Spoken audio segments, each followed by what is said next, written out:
세상에 떠도는 기묘한 괴담들. 첫 번째 이야기. 잠을 잔다는 것 자체가 너무 무서운 사람들. 하루는 잠드는 게 세상에서 제일 무서워요. 왜냐하면 눈을 감아야 하잖아요. 눈을 감으면 세상이 까맣게 바뀌어서 꼭 하루가 세상에서 사라져버릴 것만 같아 보였어요. 그래서 하루는 잠드는 게 너무 무서워요. 정신을 똑바로 차리지 않으면 하루는 그만 잠이 와버려요. 그렇게 정신을 차렸을 땐 늦은 거예요. 왜냐하면 하루 엄마가 하루를 흔들어 깨웠거든요. 하루는 하루가 잠이 들려는 순간을 생각해 보다가 겁이 나서 빨리 다른 생각을 했어요. 지금은 다행인데 하루는 또 잠을 자야 해요. 제발 잠이 오지 않았으면 좋겠어요. 하루한테는 오빠가 하나 있었어요. 오빠는 정말 착해서 하루가 말하는 걸 다 들어줬어요. 그래서 오늘은 정말 오빠가 왔으면 좋겠다고 생각했어요. 근데 오빠가 안 보여요. 오빠, 오빠. 하루는 오빠를 불렀어요. 근데 오빠 말고 엄마가 대신 왔어요. 그리고 하루를 막 혼냈어요. 하루는 너무 슬퍼서 눈물이 났어요. 슬퍼서 눈물이 났는데 엄마는 또 하루를 혼냈어요. 날이 완전 어두워졌어요. 하루가 정말 싫어하는 거예요. 하루는 겁이 나 엄마한테 달려갔어요. 근데 엄마는 하루를 밀쳐냈어요. 하루는 슬펐어요. 그리고 무서웠어요. 눈을 감기가 너무 무서웠어요. 근데 눈이 감기기 시작했어요. 결국 하루는 정신을 잃었어요. 하루는 착한 아이니까 떼쓰지 않으려고 생각했어요. 근데 갑자기 엄마가 하루 장난감을 쓰레기통에 버렸어요. 하루는 화가 나서 엄마한테 소리를 질렀어요. 하루는 힘이 없어요. 엄마는 결국 하루의 장난감을 버리고 말았어요. 하루는 울음이 터졌어요.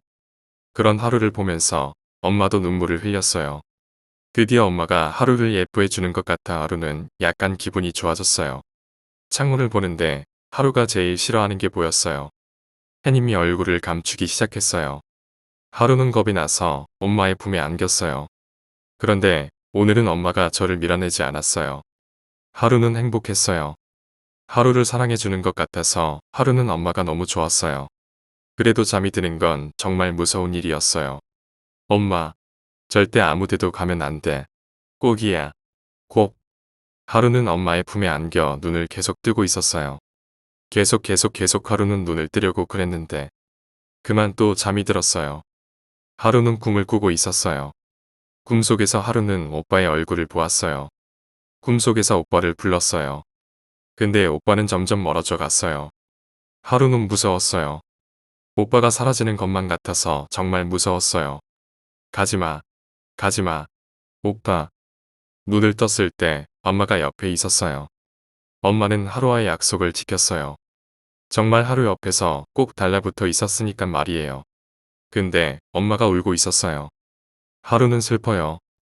엄마가 안 울었으면 좋겠어요. 하루는 엄마의 눈을 닦아줬어요. 그런 엄마는 하루가 기특했던지 하루 머리를 쓰다듬어 줬어요. 근데 하루는 다시 겁이 났어요. 눈이 점점 감겨왔거든요. 하루는 아니, 나는 그년의 목을 조르기 시작했어. 당연히 이년은 발버둥을 쳐대기 시작했지. 난 그만 년.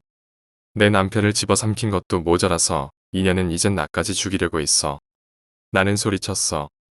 내 남편 살려내. 이년아. 이 나쁜 년. 죽여버릴 거야. 나쁜 년. 그때 이년의 친구로 보이는 여자가 뛰어왔어. 몇 명이 들어왔는지 내 머리 위로 대여섯 명의 얼굴이 보였어. 나는 그 사람들한테 제압당했어. 그리고 그 사람들 중 한 명은 내 팔에 주사를 놨어. 나는 필사적으로 소리쳤어. 죽고 싶지 않아. 살려줘. 죽고 싶지 않아. 내가 이렇게 말했는데도 말이야. 아니, 하루가 이렇게 말했는데도 언니들은 하루를 괴롭혔어. 하루는 소리를 질렀어. 잠드는 건 정말 무서워. 잠들게 하지 말아주세요. 정말로 무서워서 그래요. 하루가 아무리 소리를 질러도 언니들은 듣지 않았어. 그래서 하루는 엄마를 불렀어. 엄마, 하루 살려줘. 이 언니들이 하루 괴롭혀. 엄마, 도와줘. 엄마, 제발. 네. 치매 환자 지금 안정제 투여했으니까 1시간쯤 뒤에 오셔도 될 것 같아요, 선생님. 엄마, 왜 울어? 울지 마. 엄마도 무서운 거야. 걱정 마, 우리 오빠가 오면 엄마도 괜찮을 거야. 우리 아빠 옛날에 돌아가셨잖아. 제발 엄마 정신 좀 차려 제발. 엄마, 도와줘. 하루 잠들기 싫어. 잠들기 싫단 말이야. 죽어놓서 거기 환자 다리 꽉 잡아. 절대 놓치면 안 돼. 엄마 제발. 하루는 잠자는 게 세상에서 제일 무서워요. 왜냐하면 눈을 감아야 하잖아요. 눈을 감으면 세상이 까맣게 바뀌어서 꼭 죽는 것만 같이 느껴졌어요. 하루는 정말로 죽고 싶지 않아. 이대로 죽기 싫어. 정말 이대로 죽기 싫어. 두 번째 이야기. 조상신과 제사. 귀신과 관련된 관습 중에 우리의 삶에 가장 영향을 많이 주는 부분은 조상신 귀신이며 이들과 관련된 제사 문제가 동양권 문화의 중심에 있습니다. 귀신의 존재를 부인했던 공자님도 조상을 기리는 제사만은 지내도록 하였으며 일그 문화의 전승이 혈연주의와 제사 문화를 통해 유지될 수 있었습니다. 자신의 조상을 향한 기복의식은 재래 문화를 통해 귀신이라는 존재를 친근한 존재인 동시에 복을 기원하는 존재로 복을 줄 수 있는 존재로 혈연주의의 연장선에서 받아들여졌습니다. 귀신이라는 두려움의 존재는 사라지고 효라는 유교 철학적 관점에서 확대되어 기복신앙과 발복 문화의 다양한 스펙트럼이 제사 문화와 함께 확대 재생산되었습니다. 조상에 대한 제사는 조상과 자손들이 소통하는 의식이며 서로를 하나로 묶는 의식인 동시에 귀신과 인간의 삶이 서로 만나는 교차점에 있습니다. 제사를 지낼 때 조상신은 비물질체로서 에너지체로 자손들의 정성과 의식의 수준에 따라 제사 지낼 때 70%는 에너지체로 나타나고 30% 정도는 아무 반응도 일어나지 않습니다. 제사 지내는 형식과 절차와는 무관합니다. 기도를 하던지 절을 10번 하든 2번 하던 빨간 사탕을 놓던 안 놓던 아무 상관이 없으며 저녁 7시에 제사를 지내든 12시에 지내든 상관이 없으며 한국에서든 미국에서 지내든 상관없으며 부자든 가난한 자가 지내든 상관없으며 상다리가 부러질 만큼 해도 좋으며 소박한 제사상도 좋으며 조상을 대하는 자손들의 정성과 마음에 따라서 귀신이 오고 갈 뿐입니다. 조상신이 제사에 올 수도 있고 오지 않을 수도 있으며 제사에 오신 조상신이 자손에게 빛을 줄 수도 있고 빛을 주지 않을 수도 있으며 제사에 오신 조상귀신이 자손들의 소원과 소망을 들어줄 수도 있고 들어주지 않을 수도 있는데 이것은 조상신의 의지에 있는 것이 아닙니다. 오직 제사를 지내는 사람들의 소원과 소망이 우주의 보편적 사랑의 질서 원칙에 맞는 기도의 내용에 따라 달라질 뿐입니다. 조상귀신이 들어주고 싶은 자손의 기도는 천상정부에 건의하여 자손의 인생 설계의 프로그램에 합당한지 여부와 우주의 법칙에 맞는지 여부를 판단한 천상정부의 승인이 있어야 도와줄 수 있을 뿐입니다. 조상신이 마음대로 자손을 도와줄 수도 피해를 줄 수도 없는 것이 4차원 연계의 법칙이며 제사를 지내던 제사를 지내지 않던 아무 피해나 잘못되는 일은 이 우주에선 없습니다. 오직 제사를 지내는 사람들의 마음이 편하고 불편할 뿐 우주에서 아무것도 달라지는 것이 없으며 달라질 수도 없는 것입니다. 인간의 두려움이 만든 것이 제사이고 인간의 효가 확대되어 온 것이 제사이고 관습대로 하던 대로 안 하면 뭔가 꺼림칙하고 제사를 지내자니 불편한 것이 제사와 조상 귀신이 처해 있는 오늘날의 현주소입니다. 조상 제사를 통해 인간이 얻을 수 있는 것은 제사 지내는 사람들의 마음의 위안과 마음 편하자고 하는 것이지 제사를 통해서만이 조상신이 우리에게 복을 주는 일은 우주에선 일어나지 않으며 제사와 아무 상관없이 복을 받을 사람은 마음이 착하고 순수하고 맑고 투명한 사람입니다. 그 사람들은 언제 어디에 무엇을 하던 상관없이 하늘의 복 걷듯이 그와 함께 할 것입니다. 제사를 통해 자손들이 얻을 수 있는 것은 없으며 제사 지내는 자손들 마음 편하자고 지내는 것일 뿐입니다. 세 번째 이야기. 나는 너를 사랑해. 너와 나 사이엔 결코 넘을 수 없는 벽이 있는 듯하다. 우리 둘 사이에 놓인 유리 테이블이 그 거대한 벽일까 생각해본다. 30분간 너와 나는 아무 말도 하지 않고 그저 바라만 보고 있다. 아니다. 너의 눈은 나를 바라보지조차 않는다. 나는 가라앉은 분위기를 반전시키고자 너에게 질문을 던져보지만 너의 입은 굳게 닫혀 열리지 않는다. 이미 너의 마음에 내가 없다는 걸 알고 있다. 하지만 창문 틈새로 들어오는 빛에 창백하리만치 하얀 너의 피부가 반짝일 때면 아직 화장이 익숙하지 않은지 화장이 약간 번진 너의 얼굴이 내 눈에 담길 때면 이젠 내가 어떠한 말을 해도 아무 변함없는 표정으로 나의 이야기 따윈 관심 없다는 태도를 일관하는 너의 차가운 모습을 볼 때면 그 예전 나의 말 한마디에 환하게 웃어주던 내가 1년 365일 어느 시간에 널 찾아가더라도 웃으며 반겨주던 내가 무슨 커피를 좋아하는지 시럽을 얼마나 넣어야 하는지 사소한 것까지 기억해주던 내가 더 그리워져 점점 눈시울이 붉어져 온다. 하지만 이러한 내 표정을 보고서도 아무 관심 없다는 듯 어서 자신의 집에서 나가줬으면 한다는 태도로 일관하는 너이다. 다만 이 순간 나에게 위안이 되는 것은 너와 나 사이를 한순간에 갈라넣어버린 그 새끼의 사진이 너의 집안에 없다는 것과 나와 함께 있는 시간 동안 적어도 나와의 마지막 예의는 지키겠다는 듯이 휴대폰을 꺼놓은 채로 테이블에 올려놓은 너의 태도와 나와의 이별에 너도 힘들어했음을 알게 해주는 너의 집안 곳곳에 쌓인 먼지들이다. 너의 집에 들어서기 전까진 어떻게 해서든 널 다시 잡아보려고 했다.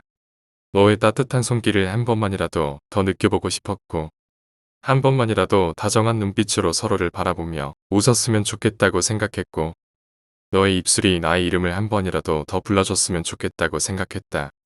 정말 미친놈 같겠지만 너와 죽어서라도 함께하고 싶었고 너와 사랑할 수만 있다면 악마에게 영혼이라도 팔 수 있을 것이라고 생각했다. 그런 마지막 희망으로 나는 너를 마지막으로 만나러 왔다. 하지만 너의 입술은 단 한 번도 나의 이름을 말해주지 않았다. 나의 눈을 바라봐주지 않았다. 너는 나를 사랑하지 않았다. 띵동. 나의 오랜 생각을 깨워주려는 듯 마침 초인종이 울렸다. 내가 나가볼게. 그녀는 굳이 대답할 필요가 없다는 듯이 침묵으로 일관했다. 일어나려는 나의 떨리는 눈에서 눈물 한 방울이 뚝 하고 떨어진다. 정말로 오늘이 우리의 마지막일이라. 오이 신입. 사건 조사는 다 했어. 오랫동안 잠을 자지 못한 듯 퀭한 눈의 수염이 답수룩한 남성이 호리호리한 체격에 아직 소년티를 벗지 못한 청년에게 툭 던지듯 말을 건다. 예, 나 형사님. 이놈 이거 악질인데요. 그러게 말이다. 근데 넌 이놈이 피해자 집에 있을 거라는 건 어떻게 한 거냐? 그냥 감이에요. 피해자를 10일간 자신의 집에 감금하다가 결국 피해자의 신고로 경찰에 발각되니까 도망칠 곳이 없어진 범인이 그 즉시 피해자를 살해한 후 피해자의 가방에서 열쇠를 떼내서 피해자의 집으로 도망친 거죠. 뭐. 근데 대체 시체의 옷은 왜 입히고 화장은 왜 해놓은 거야? 징그럽게. 글쎄요. 그건 이제 조사실에서 조사해봐야 알 수 있지 않을까요? 그럼 나 형사님이 수고 좀 해주세요. 충성. 알았다. 암튼 범인 잡느라 너도 고생했다. 그럼 수고. 네 번째 이야기. 영원한 행복. 문을 열고 발을 내디디면 닿을 거린데 왜 이렇게 고민하는지 나는 알 수 없었다. 용기를 내자 밖에서 들려오는 소리에 심장이 두근거렸지만 난 할 수 있다. 조금만 용기를 내자. 하지만 밖에서 들리는 폭발음은 마치 짐승이 내지르는 괴성과도 같아서 본능은 내 몸 스스로를 바닥에 내팽개치고 말았다. 매번 이런 식이다. 무언가 결심을 하면 밀어붙일 줄 알아야지. 나는 끈기가 부족했다. 아니 용기가 부족한 걸 테다. 눈 앞에서 사랑하는 사람을 잃었을 때도 침착한 척 이성적으로 생각하는 척하며 겁먹은 나 자신을 들키지 않기 위해 노력했다. 이런 국면에서도 체면을 차리는 내가 역겨웠다. 문고리에 손을 댄 채 얼마나 오랫동안 서서 생각한 건지 모를 지경이었다. 난 반드시 저 문 밖으로 나가야 한다. 반드시 가야 하는데 겁이 나서 다리가 후들거렸다. 억울하고 분통했다. 발의 끈을 묶지 않은 채 번지점프대에 올라온 듯한 심정이다. 이대로 오래 있을 수 없다. 시간이 없었다. 내가 가진 시간이라면 상관없었겠지만 그 권한은 지금 내 손을 벗어난 지 오래였다. 시간은 흐르고 차례가 다가온다. 태풍이 왔을 때 그 바람을 온전히 받아본 적 있는가? 그 시원한 바람이 내 몸을 휩쓸고 지나갈 땐 나도 모르게 갑자기 무서움을 느끼곤 했다. 짧은 쾌감과 두려움이 마치 놀이기구를 탔을 때처럼 공기가 내 살갗과 마찰을 일으키며 공포가 순식간에 내 머릿속에 차올랐다. 갑작스러운 그 기분은 좋지도 싫지도 그저 묘하다. 나는 100m 달리기 출발선에 서 있었다. 사람들 틈 속에서 나는 총성을 기다렸고 탕! 소리가 울려 퍼지면 이 문을 나서는 거다. 이건 마치 출발선 없는 시작과도 같았다. 출발선이 없으니 당연히 시작은 이미의 선택이 불러온다. 밖에서 콱 소리가 들려왔다. 그렇게 내가 내린 선택에서 내가 내린 적 없는 타이밍에 문이 열렸고 내 눈앞에 태풍이 불어 닥쳤다. 그 엄청난 바람을 내 눈으로 볼 순 없었어도 그 크기를 느끼기엔 충분했다. 불 꺼진 거실에 나와 내 동생이 있었다. 우린 말이 없었다. 사람이 왜 혼잣말을 하는지 아는가? 그건 어려운 문제를 직면했을 때 그것을 해결하기 위해 스스로 질문을 던지기 때문이다. 3 곱하기 21은 그 나라가 어디였지? 무엇더라 등등. 그때 사람은 자신에게 질문을 던진다. 근데 그렇게 무수한 혼잣말을 했음에도 답이 구해지지 않으면 사람은 침묵한다. 그래서 우리는 지금 침묵하고 있었다. 처음 인터넷에 그 괴담이 퍼졌을 때 거의 모두는 믿지 않았다.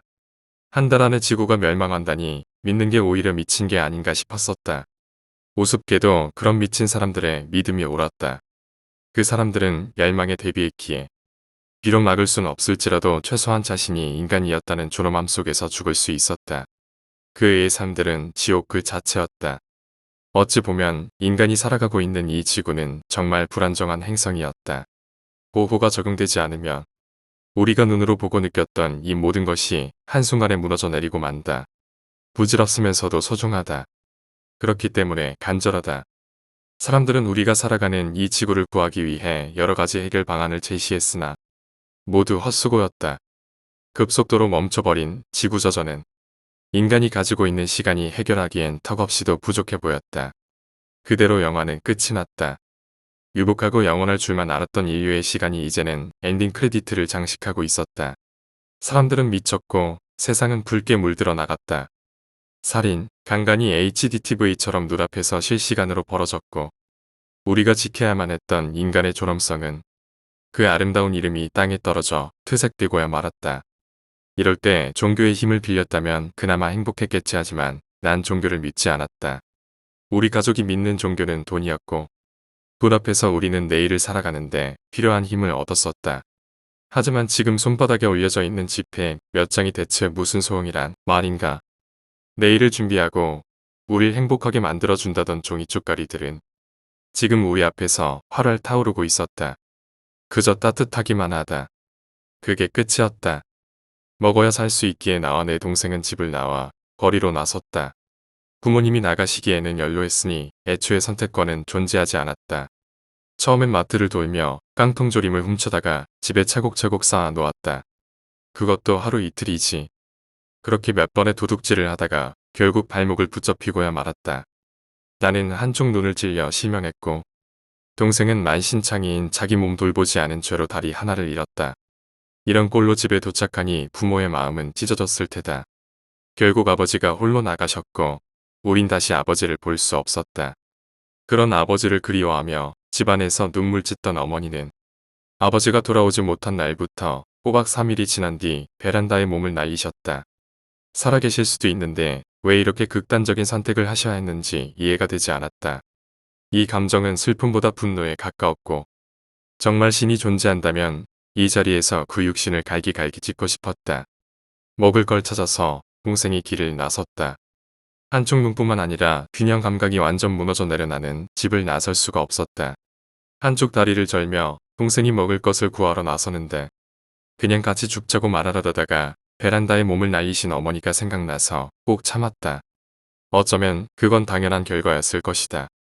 동생이 돌아오지 않았다. 처음 한 시간은 기대로, 그 다음은 불안으로, 그리고 눈물로, 그리고 좌절로 바뀌게 되었다. 물론 그 모든 감정들은 절망이라는 하나의 단어로 귀결했지만 난 이 희망을 버릴 자신이 없었다. 분명 어딘가에 살아계실 거야. 분명 아버지도 동생도. 한쪽 눈이 보이지 않아서 균형을 유지할 수 없었다.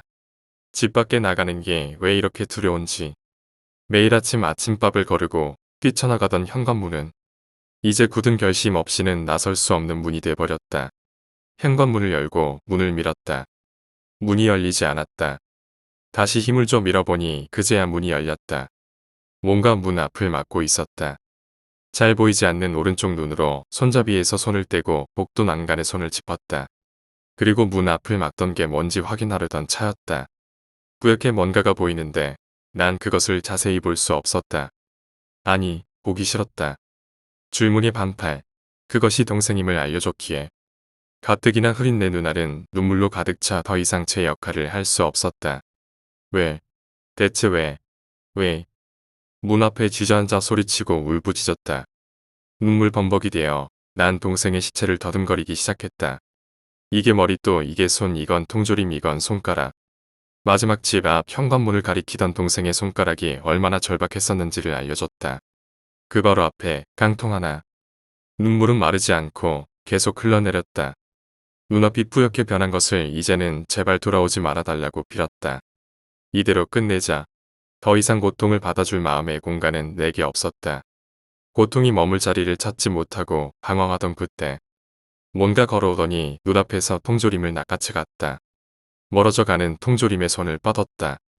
그것은 배고픔보다 그리움을 향한 몸짓이었을 테다. 아까도 말했었지만 준비하지 못한 자들의 최후는 끔찍했다. 계곡에 놀러 간 적이 있었다. 작년 여름 우리 가족이 있었던 그곳에 옆집 아저씨도 함께 있었다. 그 아저씨가 지금 내 앞에 놓인 깡통을 들고 달아났다. 내 눈앞에서 순식간에 사라져가는 것이 뒤에 놓여있는 내 처지 따윈 안중에도 없어 보였다. 그렇게 동정받기 딱 좋은 내 모습은 깡통 앞에 무시되고 있었다. 이리저리 표정을 만들어 보려고 굴러가는 내 눈알이 무색하게도 내 입꼬리는 미동조차 하지 않았다. 어이없으면서 절망스러웠다. 그런 어이없는 상황 속 육신마저 나를 도와주지 않게 되자 난 고통에서 벗어나기 위해 그 자리에서 남아있던 마지막 눈을 뽑아버렸다. 아무런 고통도 없이 묵묵하게 난 스스로 내 눈을 뽑아버렸다. 남아있던 눈을 잃고 완전히 고립된 벌인 줄 알았는데 불행하게도 아직 눈이 되어주는 물건이 있었다. 내가 중학교 때 열심히 땜질하여 만들어둔 라디오가 지지직거리며 인류 끝자락 속 형편없이 널브러져 있는 나란 인간의 길잡이 역할을 자처했다. 소파에 누워 라디오를 틀었다. 이리저리 돌리니 인간의 육성이 쏟아져 나왔다. 쏟아져 나오는 소리는 대부분은 비명소리였다. 그 비명소리 속 아우성치는 것이 걔 중엔 아직도 인간이길 희망하는 사람이 있었던 듯했다. 인류는 이대로 사라지게 될 테지만 여러분 잊지 마십시오. 당신들은 마지막 남은 인류의 미래입니다. 이것은 다 정부의 음모여. 지구가 자전을 멈추는 데는 최소한 3년이라는 시간이 필요하오. 그러니까 이건 말이 안 돼. 사랑하는 사람을 곁에 두세요. 그리고 사랑한다고 말해주세요. 이 모든 건 다 하나님의 뜻입니다. 할렐루야. 신인류는 반드시 나타날 겁니다. 그때에도 지금의 인프라가 유지된다면 인류는 반드시 부활할 겁니다. 이제 약 1분 뒤면 태양풍이 지구에 도착하게 됩니다. 기도하세요. 제발 지구가 우리를 보호해주게. 캐스트어웨이의 윌슨은 톰 행크스의 유일한 친구였다. 하지만 톰 행크스는 자신을 구하기 위한 여정에서 소중한 친구를 잃고 말았다. 영화 속 그 장면이 떠올랐다. 생명조차 없는 공 따위에게 선처를 베풀어 달라고 비는 인간이라니. 이 얼마나 한심한 꼴인가. 그래서 나는 손에 든 라디오를 부업장에 던져버렸다. 리얼과 픽션은 그 괴리감이 너무나 컸기에 어떻게든 해피엔딩을 이끌어 나가려는 영화는 결국 영화로밖에 보이지 않았다. 자 이제 나서자. 저 홍염을 맞이하러 저것은 내 걱정을 송두리째 날려준 것이다. 더불어 이 지옥 같은 현실을 날려줄 것이다. 마지막으로 용기를 내자. 사랑하는 내 가족 부모로. 사랑하는 내 모습을 그들에게. 그곳에 영원한 행복이 깃들어 있길 바라며. 5번째 이야기. 이가 빠지는 꿈. 길을 걷고 있었다. 주변에 사람들이 많았는데 나 역시 그 사람들을 인식하지 않고 걸어가고 있었다. 그렇게 걷는데 횡단보도 중간에 내 머리 위로 그림자가 하나 생겼다. 그림자는 점점 짙어지고 내 눈앞에 어떤 물체가 내려왔다. 거울이었다. 거울은 내 모습은 물론 내 뒤로 걸어가는 모든 사람들을 길게 비췄다. 거울 속에 있는 내 얼굴을 보고 있는데 거울 속에 보이는 내가 갑자기 환하게 웃었다. 그리고 그 환한 웃음 속에 새하얀 이가 몽땅 뽑혀서 땅바닥으로 떨어지기 시작했다. 나는 너무 놀라서 내 입을 손으로 막았다. 손을 떼고 보니 내 손바닥 밑으로 한없이 핏물이 쏟아져 내리고 있었다. 그 핏물은 내 손을 지나쳐 횡단보도를 빨갛게 물들였고 나는 그런 내 핏물을 보며 잠에서 깨어났다. 살면서 기분 더러운 꿈은 많이 꿔봤지만 이번만큼은 조금 특별했다. 깨어 있어도 깬 것 같지 않은 기분 때문에 내 이 하나하나를 잡아서 흔들어 보고서야 꿈이 아닌지 실감하고 있었다. 어제와 다를 것 없는 하루의 내 기억은 내 꿈을 서서히 잊어가고 있었다. 그러다 문득 생각이 들었다. 이 빠지는 꿈을 꾸면 주변 누군가가 죽는 거 아닌가. 그렇다면 그게 누굴까 문득 궁금해졌다. 지병이 있으신 아버지? 아니면 나이가 연로하신 할머니? 아니면 취업 때문에 골머리를 앓는 내 동생? 노량진에서 4년째 공무원 시험 준비 중인 내 불알 친구? 별 이상한 망상 속에서 나는 바빠 보이는 사람들 틈에서 덩달아 발걸음이 빨라졌다. 지하철을 타고 가는 내내 이상한 꿈이 계속 생각이 났다. 깨꿈이야 있자. 이곳에서 일한 지도 오래됐다. 나는 내 친구를 불러 술 한잔 하자고 연락을 했다. 안 된단다. 역시 유부남은 자유가 없구나. 다른 친구를 부를까 생각하다가 풍산맞게 혼자 포장마차에 들어섰다. 그곳엔 사람들이 몇몇 있었는데 다행히 혼자 있는 사람도 있어서 잊을감 없이 그 자리를 메꿀 수 있었다. 술 기운에 정신이 혼탁해졌다. 눈앞에 누군가가 어른거렸는데 해코지하지 않는 걸로 봐선 이번엔 내 주사가 발동하지 않은 듯 싶었다. 다행이다. 난 끊어질 듯 끊어지지 않는 내 정신줄을 부여잡고 내 집으로 발걸음을 옮겼다. 다음 날 주말이라 늘어지게 잠을 자려고 했었는데 아침부터 전화기가 울리기 시작했다. 여보세요. 만식이냐? 나 알지 덕현이. 내가 웬일이냐? 너 1년 후배 X 알지? 걔 교통사고로 어제 죽었다더라. 걔가 뭐 때문에? 어제 새벽에 고속도로에서 차 살짝 긁혀서 정차했다가 뒤에서 차가 하나 와서 부딪혔나봐. 응급실에 실려갔다가 오늘 새벽에 죽었대. 아 그렇구나. 뭐가 그렇다는 거야? 아니 아무것도 아니야. 그래서 걔 지금 어딨대? 여기 장례식장에 있어. 난 또 너 왔을 줄 알고 기다리고 있었지. 그래 내가 금방 갈 테니까 거기서 좀 있어. 그래 알았다. 빨리 와라. 진짜 신기하네. 아무리 꿈이라고 해도 진짜 이런 게 일어나네. 나는 평소 미신을 믿지 않았었다. 그 생각을 오늘부터 좀 바꿔야 할 필요성을 갑자기 느꼈다. 서둘러 집 앞에 택시를 잡아 터미널로 향했다. 터미널 근처에 내려표를 구입한 뒤 잠깐 자리에 앉아 있었다. 평소에 연락 안 하던 내 친구들, 부모, 내 동생, 할머니 연락을 자주 해야겠다고 마음을 먹었다.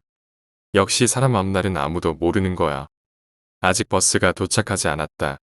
도착하려면 5분 정도 남았길래 담배 한 대 태우려고 자리를 일어섰다. 안주머니에서 담뱃갑을 꺼냈는데 담배가 한 기비밖에 남아있지 않았다. 올해부터 이것도 끊어야 하는데 4,000원이 아깝긴 했지만 아직까지 담배를 끊을 생각이 간절하진 않았다. 천천히 줄여가야지. 나온 김에 담배 한 갑을 사러 길을 나섰다. 근처에 편의점이 어딨더라? 저울을 둘러보니 바로 길 건너 정면에 편의점이 눈에 들어왔다. 바로 파란불이 들어와 난 서둘러 길을 건너기 시작했다. 그때 갑자기 하늘이 보이기 시작하더니 세상이 휘리릭 돌아가기 시작했다. 멍한 느낌의 이게 뭐지? 라고 생각이 들었다. 그 신기한 시간 속에 나는 깨달은 것이 하나 있었다. 소리가 들리지 않았다. 왜 소리가 안 들리지? 그리고 잠시 후 소리가 들리기 시작했다. 소리가 들리기 시작하자 내 몸속 세포 하나하나 모두 느껴지기 시작했다. 난 지금 떨어졌다. 아프다. 이상하다. 귀청이 떨어져 나갈 듯한 클락션 소리에 내 정신이 돌아오는가 싶었는데 되려 난 정신을 차릴 수 없었다. 왜냐하면 난 지금 땅바닥에 쓰러져 있었기 때문이다. 입에서 피가 터져나와 횡단보도를 붉게 물들이고 있었다. 입안에서 피가 철철 흘러나와 말이 잘 나오지 않았다. 하지만 이상하게도 내가 원하지 않았는데 신음이 계속 흘러나왔다. 머리 위로 하나 둘 그림자가 생기는 게 꼭 어디서 본 그림 같아 보였다. 그래 맞아. 어디서 본 적 있어. 그래 본 적 있어. 본 적 있어. 있어. 6번째 이야기. 장기매매.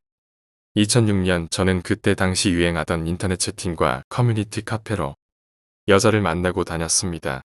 한마디로 잠깐 만나서 즐기고 쿨하게 헤어지는 그런 만남이었지요.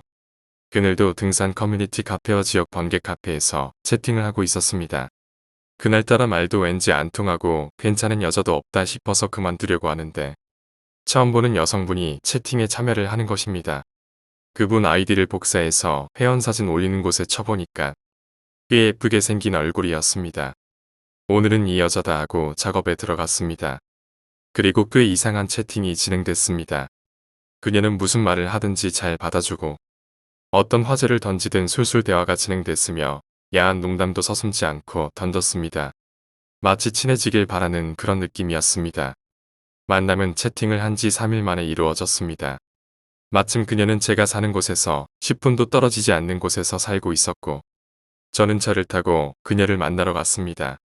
그녀가 사는 곳 근처 공원에서 만나기로 하여서 근처에 주차시키려고 했는데 이런 왜 이리 차가 많은지 주차할 공간을 찾아 돌아다니느라고 그녀와의 약속이 10분 늦어지게 되었습니다. 허겁지겁 뛰어가며 미리 전화로 얘기해둔 그녀의 인상착의를 찾아 헤매었습니다. 하얀 원피스에 굽이 낮은 신발. 마침 그녀는 저 멀리 벤츠 의자에 앉아 있었죠. 엄청난 덩치에 사내 2명과 함께 말입니다. 저는 이상한 느낌이 들어 차로 돌아가 위에 옷을 갈아입고 모자를 깊게 눌렀었습니다. 그녀에게는 전화로 차가 많아 주차할 공간이 없으니 조금만 더 기다려달라고 말하고 벤츠 의자가 있는 곳으로 조심히 가서 그녀의 대각선 방향 벤츠 의자에 앉아 신문을 읽는 척했죠. A씨, 이 새끼 왜 이리 안 오냐? 곧 올 거예요. 주차할 곳이 없다네요. 그놈 오면 알지? 제가 한두 번 해보나요? 저는 소름이 돋았습니다. 한 등산 카페에서 만나자고 해놓고 분이 갈취하는 사람이 있다는 걸 들었던 것 같았는데 그런 부류의 사람이었었던 것 같습니다. 오늘은 뭐래요? 뭐 콩팥치겠지 다른 것도 하면 하는 거고 이해할 수 없었지만 점점 무서운 대화를 나누는 것 같아 저는 자리에서 일어나 저 멀리 떨어진 곳에서 전화를 걸어 그녀에게 주차를 했으니 곧 가겠다. 기다리게 해서 미안하다라고 말했습니다. 뒤돌아 벤츠 의자를 보니 사내들이 일어나 뒤로 사라지고 있었습니다. 저는 무작정 차를 타고 집으로 돌아온 후에 저는 그 카페에서 탈퇴하고 다시는 채팅이나 번개 만남에서 손을 떼었습니다. 며칠 후 아는 후배랑 술을 마시다가 우연히 이야기를 나눴는데 그때 후배가 한다는 말이 형님, 하마터면 그때 가실 뻔했네요. 왜? 저희 공장에 조선족 몇 명이 있는데 그놈들끼리 일 못하는 사람들한테 농담으로 콩팥을 떼어버린다고 이렇게 말하거든요. 근데 제가 궁금해서 콩팥이가 뭐냐고 물으니까 그게 콩팥하고 배 안에 든 장기를 뜻한다고 합니다. 그렇습니다. 저는 그때 장기 매매를 당할 뻔했던 겁니다. 7번째 이야기, 돼지. 누구나 어린 시절을 함께한 추억이 깃든 장난감이 하나씩은 꼭 있잖아. 나는 오늘 그 장난감에 대해 말하려고 해. 버리기도 혹은 아직까지 가지고 있기도 하는 그 추억의 장난감.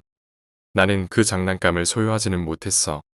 그렇다고 슬프거나 그렇진 않아.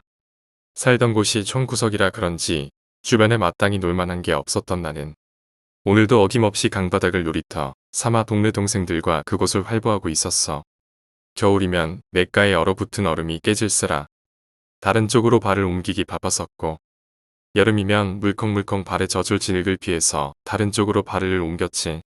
이 놀이의 법칙은 절대로 물이 신발에 들어가서는 안 된다는 것이었고 때문에 나와 동생들은 그곳에서 필사적으로 물길을 피해 발을 옮겨 다녔어. 그때가 아마 여름이었을 거야. 작년 겨울에도 그런 비슷한 놀이를 하다가 우연히 발견한 비닐하우스를 보고 그곳을 아지트로 삼아 비닐을 다 찢고 안에 있던 풀떼기를 뒤엎어버리는 바람에 하우스 주인장으로 보이는 할아버지께 붙잡혀 모두 변상에 놨어야 했어. 사고뭉치인 우리들 덕분에 동네 아줌마들은 때 아닌 반상회를 해야만 했고 그곳에서 우리들의 놀이는 말 그대로 산산조각 나 버리고 말았어.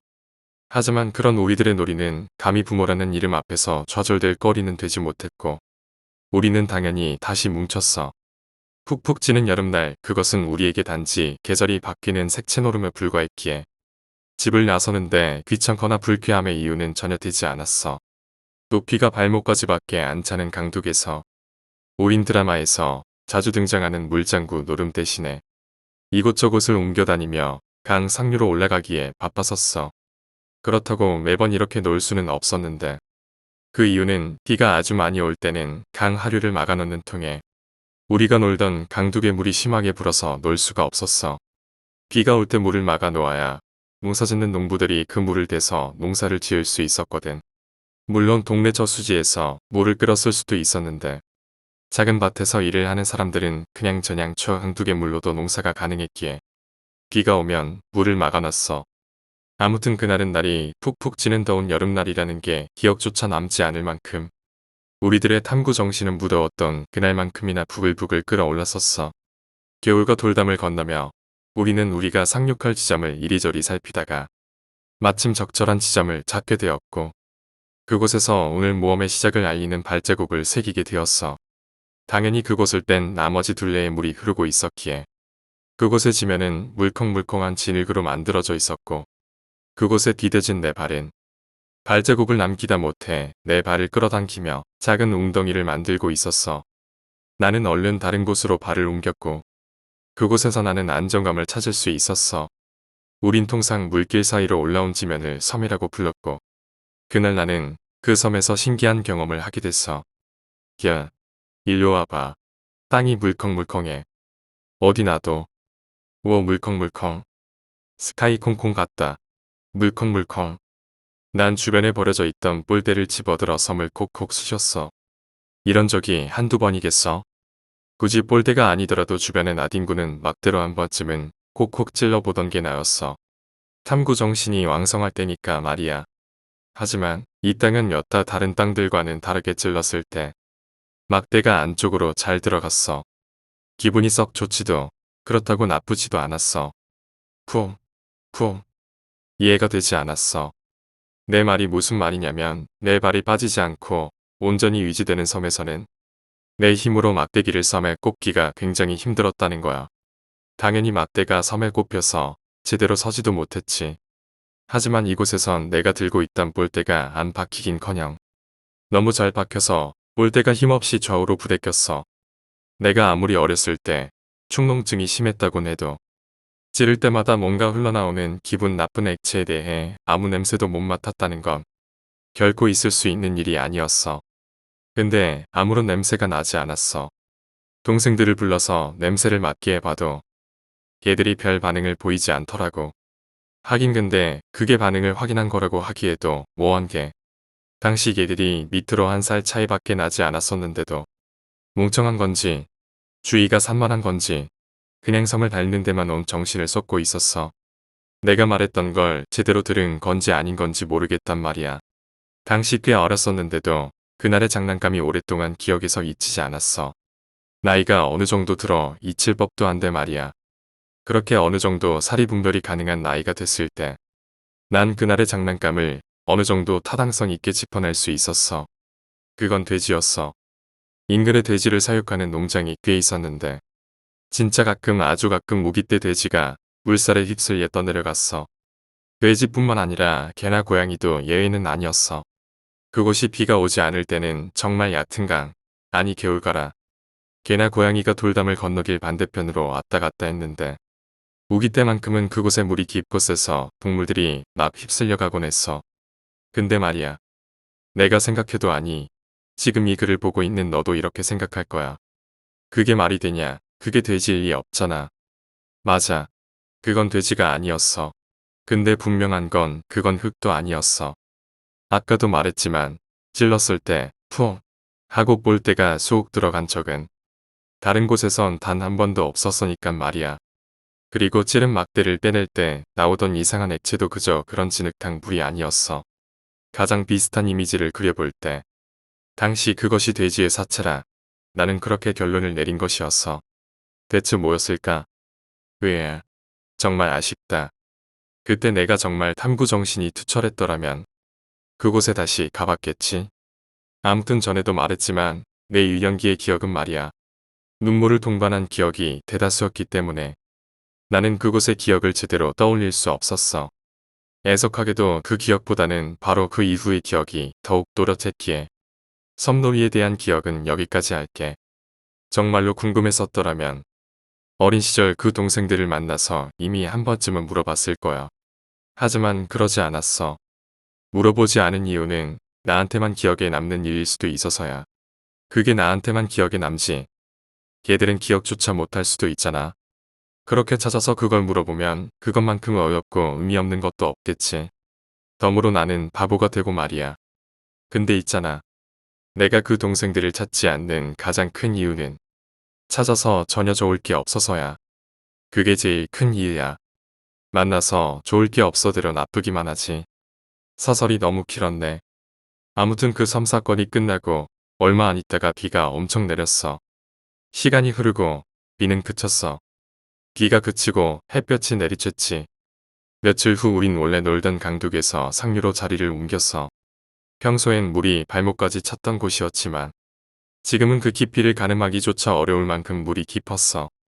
상류로 올라왔을 때 정말 장관이 펼쳐졌어. 그곳 사정도 원래 강하류와 마찬가지였는데 그곳의 물도 역시 발목 정도의 깊이에서 우리 허리 정도까지 불어나 있었어. 그제야 그곳은 개울이 아닌 강이 되어 있었어. 비 올 때나 이렇지 평소에는 전혀 이렇지 않았거든. 그러니 우리가 놀랄 만도 했지. 구경을 끝으로 우린 우리의 아지트 둑이 있는 강 하류로 내려갔어.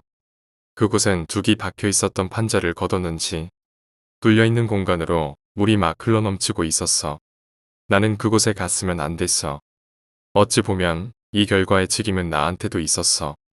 그날의 유치한 모험들은 우리들 추억 속에서 우릴 반기긴커녕 되려 잡아당기고 있었어.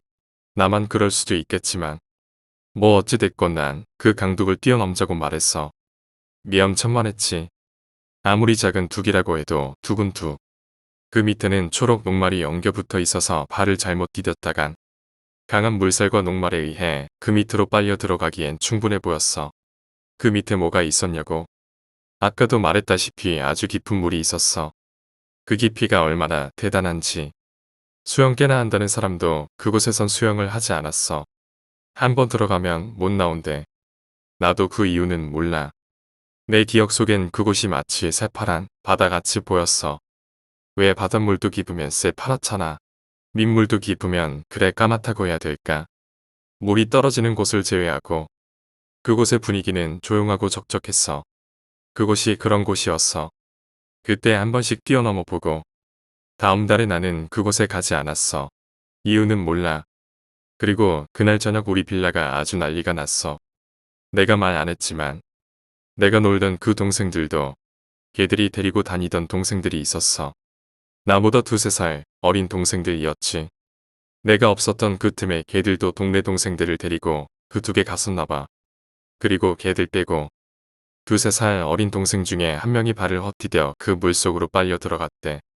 그저 얼굴도 모르는 아이였다면 내가 기억조차 못하겠지만 그 아이는 우리 집 1층에 있는 아이였어.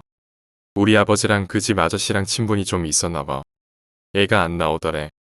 그래서 그 부모는 아직도 그곳에 있다고 들었어. 아버지가 내게 물 조심하란 말씀을 하셨는데도 당시 나는 차마 그 말에 대답을 할 수 없었어. 내가 그곳에서 놀았던 것과 더불어 그곳에서 함께 놀던 동생들이 생각났으니까 말이야. 발견이 안 된 건지 발견을 못하는 건지 그곳이 촌이라 일일이 수작업을 할 수밖에 없어서 라이트 하나 비추고 물을 계속 살폈나봐. 뭐 그래도 결국 못 찾았지. 사람들은 강 하류 더 밑으로 수색을 확장했어. 나는 학교에서 돌아오는 길에 그 강둑 쪽을 바라보기 위해 난간에 올라섰어. 그때까지만 해도 그곳엔 사람들이 별로 없었기에 위험하다고 내려오라는 사람이 없었어. 근데 그때 웬 아저씨가 저기 있다 하는 거야. 그 말을 끝으로 아저씨는 그 강둑물로 다이빙을 하셨는데 당연히 밑으로 떠내려갔겠지 하고 여겼던 게 무색하게도 시체는 그 자리에 있었어. 몸을 움츠리고 앉아 위로 손을 쭉 뻗은 자세였지. 내가 왜 이렇게 구체적으로 기억하느냐고. 그야 당연히 건져 올리는 것부터 다 봤으니까 그렇지. 자식 잃은 부모의 울음을 난 그곳에서 처음 목격했어. 무슨 동물이 우는 소리 같았어. 세상 떠나가라 우시는데. 그 당시 나는 울음소리와 환경이 주는 무서움보다 호기심이 더 컸었어. 어른들의 정신없는 틈을 타 가까이서 빠져 죽은 어린 동생을 봤지. 기억에서 안 사라져. 절대 잊히지가 않아. 잊을 수가 없어.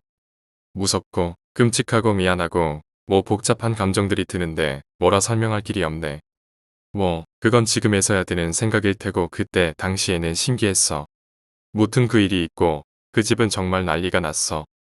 그 일의 주동자를 색초했고 나는 그 자리에 없었다는 이유로 비난을 받지 않았지.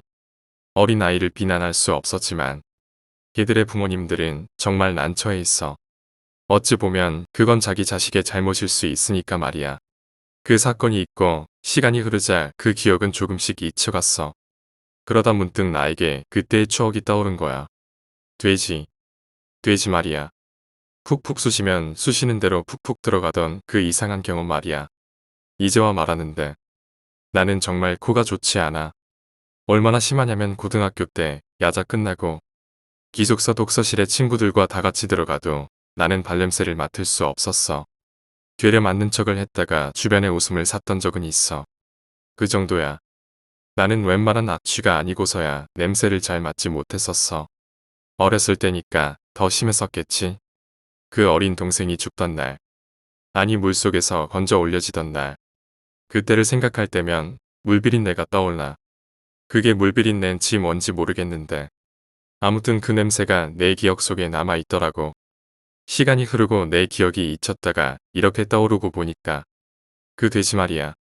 기억이 엉키고 엉켜서 대체 이게 무슨 상황인지 모를 지경인데 아무튼 같더라고. 그 동생의 냄새와 돼지의 냄새가 말이야. 그래서 내 어린 시절 장난감이 뭐였냐면 그게